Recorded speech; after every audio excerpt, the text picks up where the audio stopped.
ಮಲ್ಕೊಂಡ್ಬಿಟ್ಯಾ? ಇಷ್ಟು ದಿನ ಆಗಿತ್ತು ನಿನ್ನ ನೋಡಿ.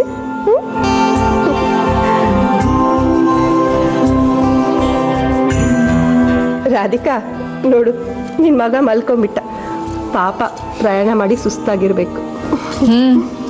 ನಾನೆಲ್ಲೋ ಇವನ್ ಮನೆಗೆ ಬರ್ತಾನೆ, ಇವನ್ನ ಮುದ್ದಾಡೋಣ, ಅವನು ಅಷ್ಟೇ ಅಮ್ಮ ನೋಡಿದ ತಕ್ಷಣ ಖುಷಿ ಪಡ್ತಾನೆ ಅಂತೆಲ್ಲ ಅನ್ಕೊಂಡಿದ್ದೆ. ನೋಡಿದ್ರೆ ನೋಡಿ ಮಲ್ಗಿರೋದು. ಏನು ಕೋಪನಾ? ಮತ್ತೆ ಬರಲ್ವಾ?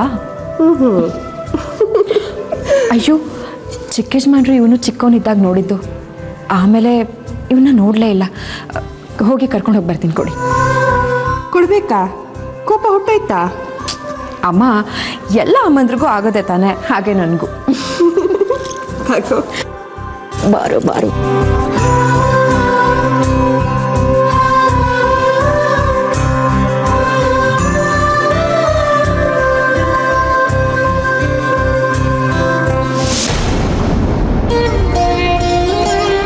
ಚಿಕ್ಕ ಯಜಮಾನ್ರೆ, ನೀವು ನನ್ನ ಮಗನ ದೊಡ್ಡವನಾದ್ಮೇಲೆ ನೋಡೇ ಇಲ್ಲ. ಇವನಿಗೆ ನಿಮ್ಮ ಆಶೀರ್ವಾದ ಬೇಕು. ಇವನಿಗೆ ಯಾವ ತೊಂದರೆನೂ ಆಗಬಾರ್ದು. ಆಶೀರ್ವಾದ ಮಾಡಿ. ಅರೆ, ಎದ್ಬಿಟ್ಟ ನನ್ನ ಕಂದ.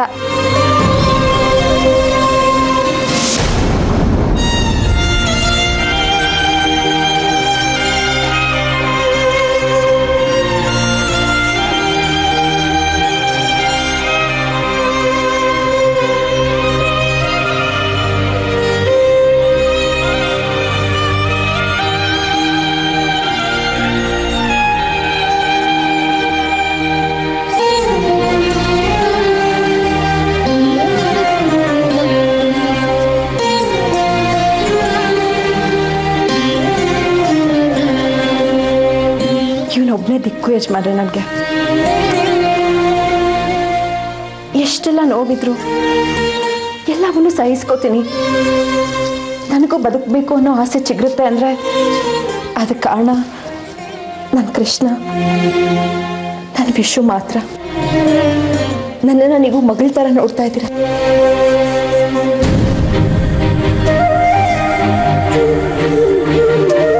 ನಿಮ್ಮ ಆಶೀರ್ವಾದ, ಹಾರೈಕೆ ನನ್ನ ಮಗನ ಮೇಲೆ ಯಾವಾಗಲೂ ಇರಬೇಕು.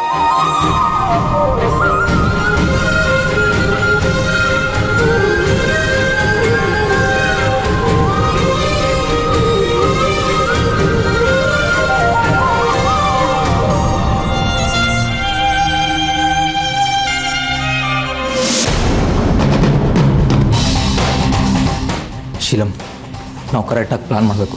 ಬಾ, ಒಂದೊಂದು ಮನೆಯಿಂದ ಹೊರ ಹಾಕೋಣ. ಬಾ ನೋಡು, ಮಗು ಮನೆಗೆ ಬರೋ ತನಕ ಅಷ್ಟೇ ನಾನು ಕಾಯ್ತಿದ್ದು. ಈಗ ಪ್ರಾಬ್ಲಮ್ ಎಲ್ಲ ಸಾಲ್ವ್ ಆಗಿದೆಯಲ್ಲ. ವಿಶ್ವ ಅವ್ರ ಮನೇಲಿದ್ದಾನೆ, ಮಗು ನಮ್ಮ ಮನೇಲಿದೆ. ಇನ್ನು ಸ್ಮಶಾನದಲ್ಲಿರಬೇಕಾಗಿರೋದು ಆ ಶಾಂತನು. ಬಾ, ಅವನಿಗೊಂದು ಗತಿ ಕಾಣಿಸೋಣ. ಏನು ಯೋಚನೆ ಮಾಡ್ತಿದ್ಯಾ? ಬಾರೋ. ಸರಿ ಬಿಡು, ನಾನೇ ಅವನಿಗೊಂದು ಗತಿ ಕಾಣಿಸ್ತೀನಿ. ಶಾಂತನ ಬಗ್ಗೆ ಮನೇಲಿ ಏನು ಹೇಳೋದು ಬೇಡ. ವಾಟ್? ಏನು ಹೇಳಿದೆ? ಏನು ಹೇಳೋದು ಬೇಡವಾ? ತಂದೆ, ನೀನೇನು ಮಾತಾಡ್ತಿದ್ಯಾ ಅನ್ನೋದು ನಿಂಗೆ ಗೊತ್ತಿದೆಯಾ? ಭಾವನ್ನ ಕೊಲ್ಲೋದಕ್ಕೆ ಪ್ರಯತ್ನ ಪಟ್ಟವನವನು ವಿಷ್ಣು ನಮ್ಮಿಂದ ಬಚ್ಚಿಟ್ಟಿದ್ದ, ಮಗುನ ಹೊತ್ಕೊಂಡು ಹೋಗಿದ್ದ. ಅವನಿಂದ ನಮ್ಮ ಮನೆಯವರೆಲ್ಲ ನೋವಲ್ಲಿ ಬದುಕೋಗಾಯ್ತು. ಮನೆ ಮಗಳು ರಾಧಿಕಾ, ಅವಳು ನೆಷ್ಟು ಗೋಳು ಹೊಯ್ಕೊಂಡಿದ್ದಾನೋ.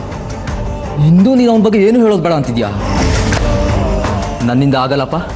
ನಾನು ಅವನಿಗೊಂದು ಗತಿ ಕಾಣಿಸ್ತೀನಿ. ಶಾಂತನ ಬಗ್ಗೆ ಮನೇಲಿ ಏನು ಹೇಳೋದು ಬೇಡ ಅಂತ ಹೇಳ್ತಾ ಇದ್ದೀನಲ್ವಾ.